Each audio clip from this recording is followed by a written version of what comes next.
Alors les images que vous venez de voir consistent à déporter l'image du patient sur un écran en 3 dimensions.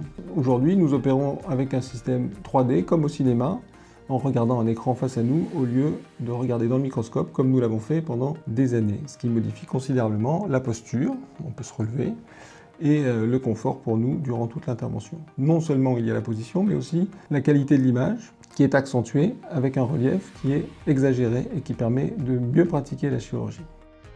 Alors, les bénéfices de cette technique, pour le médecin essentiellement, c'est un gain en termes de visualisation, sécurité opératoire, parce qu'on voit des choses qu'on ne percevait pas sur les techniques standards, une magnification qui est plus importante, et l'accès à des zones sur lesquelles la visualisation pouvait être difficile sur les techniques conventionnelles, techniques sous microscope.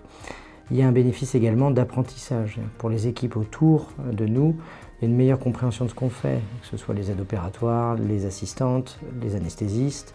Ça permet d'envisager aussi un côté pédagogique, c'est-à-dire que si les gens viennent dans un bloc opératoire pour essayer de comprendre les techniques qu'on fait, eh bien, ils vont beaucoup mieux comprendre puisqu'ils sont totalement immergés dans la même image que nous. Donc la perception et la compréhension de la gestuelle chirurgicale est nettement simplifiée.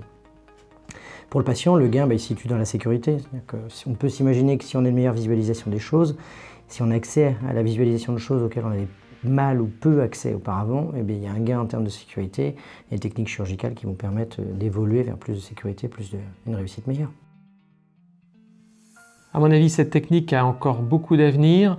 Elle n'est pas arrangée dans les gadgets qu'on n'utilise plus au bout d'1 an ou 2.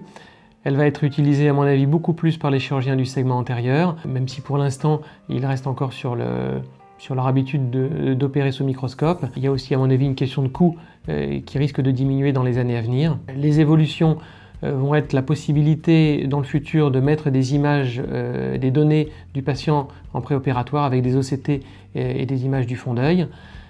Et puis la possibilité également de pouvoir, dans le futur, avoir un casque de 3D. Et enfin, à mon avis, ça va être une amélioration dans l'ergonomie du matériel parce qu'il y a une empreinte au sol qui est importante et qui limite un peu la place dans la salle opératoire et probablement dans des bras déportés au plafond.